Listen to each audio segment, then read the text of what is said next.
नमस्कार दोस्तों, स्वागत है आपका इस वीडियो में। आज हम एक बहुत महत्वपूर्ण सेलुलर कॉन्सेप्ट फ्रीक्वेंसी रीयूज के बारे में बात करेंगे। यह कॉन्सेप्ट सेलुलर नेटवर्क्स की आधारशिला है जो हमें बेहतर कवरेज और कम हस्तक्षेप के साथ कुशल संचार की सुविधा प्रदान करता है। फ्रीक्वेंसी रीयूज क्या है? फ्रीक्वेंसी रीयूज का मतलब है एक ही फ्रीक्वेंसी चैनल को कई अलग अलग सेल्स में पुनः उपयोग करना। सेलुलर रेडियो सिस्टम में फ्रीक्वेंसी चैनल्स को पूरे कवरेज क्षेत्र में आवंटित और पुनः उपयोग किया जाता है। प्रत्येक सेलुलर बेस स्टेशन को अपने सेल में उपयोग के लिए रेडियो फ्रीक्वेंसी चैनल्स दिए जाते हैं। इन्हें पुनः उपयोग करने के लिए प्रत्येक सेल के कवरेज क्षेत्र को सीमा के भीतर रखा जाता है ताकि हस्तक्षेप कम हो।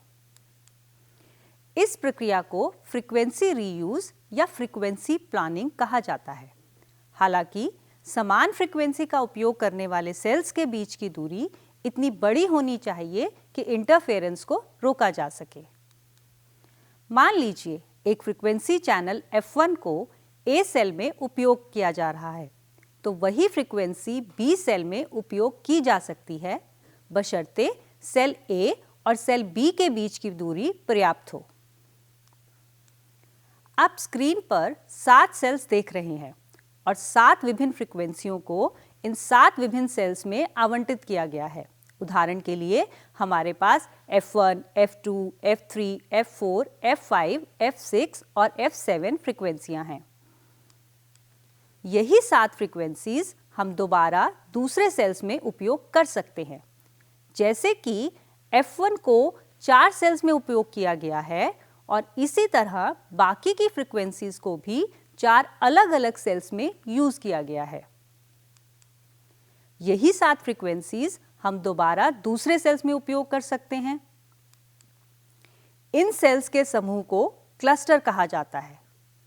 स्क्रीन पर F1 से F7 फ्रीक्वेंसी के 4 क्लस्टर दिखाए गए हैं और जिन सेल्स में समान फ्रीक्वेंसी चैनल्स साझा किए जाते हैं उनके बीच की दूरी इतनी बड़ी होनी चाहिए कि उन सेम फ्रीक्वेंसी सेल्स में इंटरफेरेंस से बचा जा सके।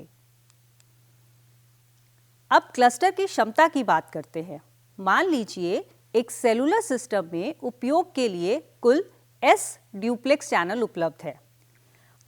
यदि प्रत्येक सेल को K चैनल के समूह में आवंटित किया जाता है और K की वैल्यू S से कम है और यदि S चैनल N सेल्स के बीच समान रूप में विभाजित किए जाते हैं तो कुल उपलब्ध रेडियो चैनल की संख्या को S बराबर K इंटू N समीकरण द्वारा व्यक्त किया जा सकता है, जहां N वे सेल्स हैं जो सामूहिक रूप से सभी उपलब्ध फ्रीक्वेंसी का उपयोग करते हैं। इन सेल्स को क्लस्टर भी कहते हैं। यदि एक क्लस्टर को सिस्टम में m बार दोहराया जाता है तो सिस्टम की कुल क्षमता यानी कैपेसिटी C को स्क्रीन पर दिखाए गए समीकरण द्वारा व्यक्त किया जा सकता है। इस चित्र में सेलुलर फ्रीक्वेंसी रीयूज अवधारणा को दर्शाया गया है और एक क्लस्टर को बोल्ड रूप में रेखांकित किया गया है। साथ ही कवरेज क्षेत्र में भी उस क्लस्टर को दोहराया गया है। इस उदाहरण में आप देख सकते हैं cluster size n equal to 7 है तो frequency reuse factor 1/n is equal to 1/7 होगा। अब बात करते हैं रीयूज दूरी और क्लस्टर साइज की। जैसा कि हमने जाना कि 2 समान फ्रीक्वेंसी सेल्स में एक रीयूज दूरी होनी जरूरी है। फ्रीक्वेंसी रीयूज को समझने के लिए हमें क्लस्टर साइज n और d यानी रीयूज दूरी की गणना करनी होती है। क्लस्टर साइज n जिसकी बात करें तो हेक्सागोनल ज्योमेट्री में अगर हम क्लस्टर साइज की बात करते हैं तो हेक्सागोनल ज्योमेट्री में प्रत्येक सेल के 6 समान दूरी वाले पड़ोसी होते हैं और किसी भी सेल में केंद्र और उसके पड़ोसी के केंद्र को जोड़ने वाली रेखाएं 60 डिग्री के गुणकों से विभाजित होती हैं।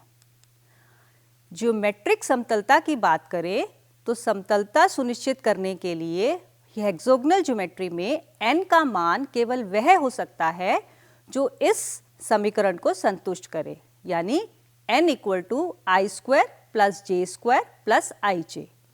यहाँ आई और जे हेक्सागोनल ग्रिड में क्षैतिज और लंबवत दिशाओं में सेल्स की संख्या को दर्शाते हैं, या यूं कहें कि आई और जे हेक्सागोनल ग्रिड में हॉरिजॉन्टल और वर्टिकल दिशाओं में सेल्स की संख्या को दर्शाते हैं।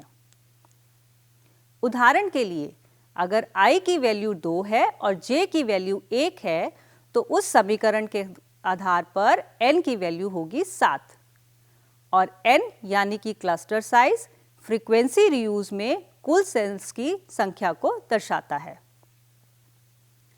अब बात करते हैं रीयूज दूरी की।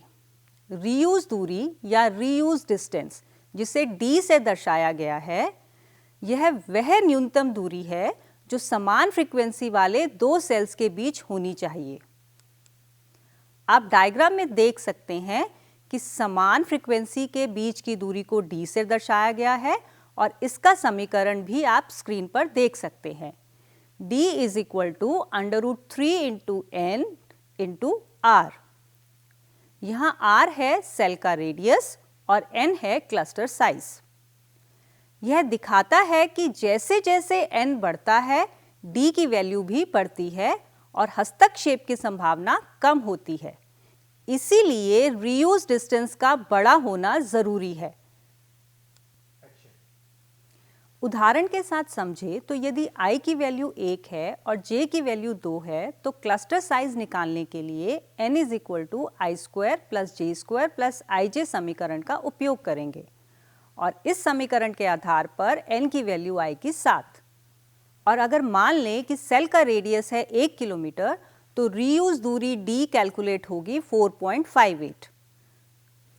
तो आपने देखा, सही फ्रीक्वेंसी प्लानिंग से बेहतर कवरेज और न्यूनतम हस्तक्षेप प्राप्त किया जा सकता है। इस वीडियो में हमने देखा कि फ्रीक्वेंसी रीयूज कैसे सेलुलर नेटवर्क की दक्षता को बढ़ाता है, n और d के बीच क्या संबंध है और कैसे रीयूज डिस्टेंस d का उपयोग किया जाता है।